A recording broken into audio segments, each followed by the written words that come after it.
Oh, he's setting it up. Okay. All right. Well, I'm going to give you this, and you can talk to people, okay? Okay. Wait, Tony, the phone is playing. Turn it off. Were you setting up on pause? Check. Did you really hear me? Yes. Yes. Oh boy, truly I got in a couple hours ago. Had to cancel my Oslo show, my London show, and my Chicago show. Unfortunately, I really did have to cancel the show tomorrow. I was coming to play a rock show as well as have the art and film party.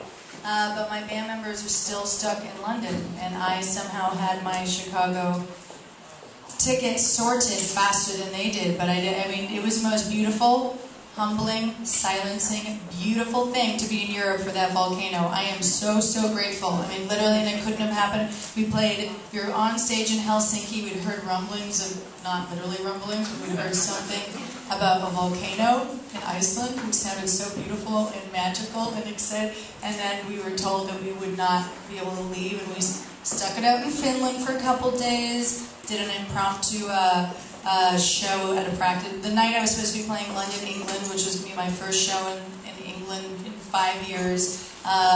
Instead, I found a little practice space in Finland, and I invited whoever wanted to come that hour, and we recorded it, and then shared it on my website. But basically, we had to make the most of 5 shot days, and then we spent 48 hours in transit from Finland to try to get to Amsterdam, then had to like hitchhike to literally the most insane thing, most beautiful, chaotic week.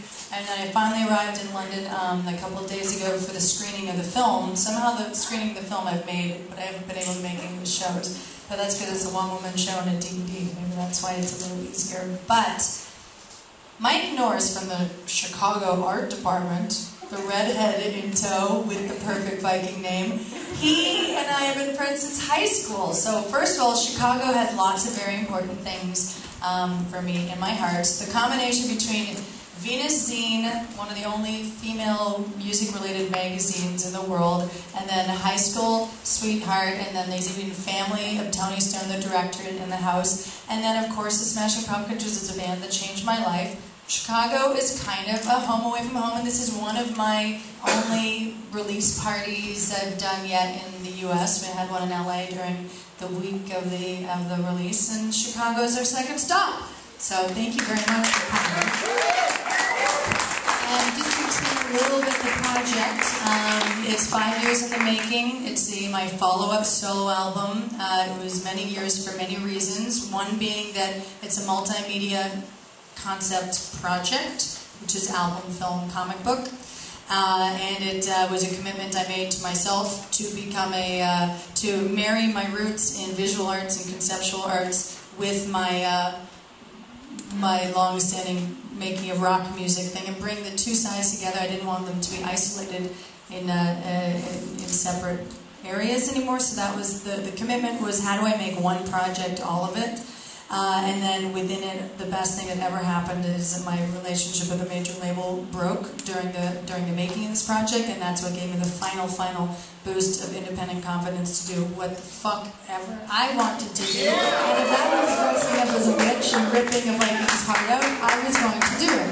So that's what this film is about, is basically experimentation. And then Tony Stone, the director, who took the train all the way from New York to be here, meeting him was the pinnacle moment when Out of Our Minds became more than just an album, a concept album that was going to have this fantasy film, but I had to find people who knew how to use the language of cinema and make a film with me. So meeting Tony and seeing his Viking epic, Severed Ways, the Norse Discovery of America. If you've not seen that black metal Viking piece, I demand you see it. But seeing his film and meeting him was the change in the project, and so that's why the film is why we're showing it to you today. And then there's the comic book that's a mirror of it, and then we'll do a Q&A if people want to. But are there lights that go out and stuff?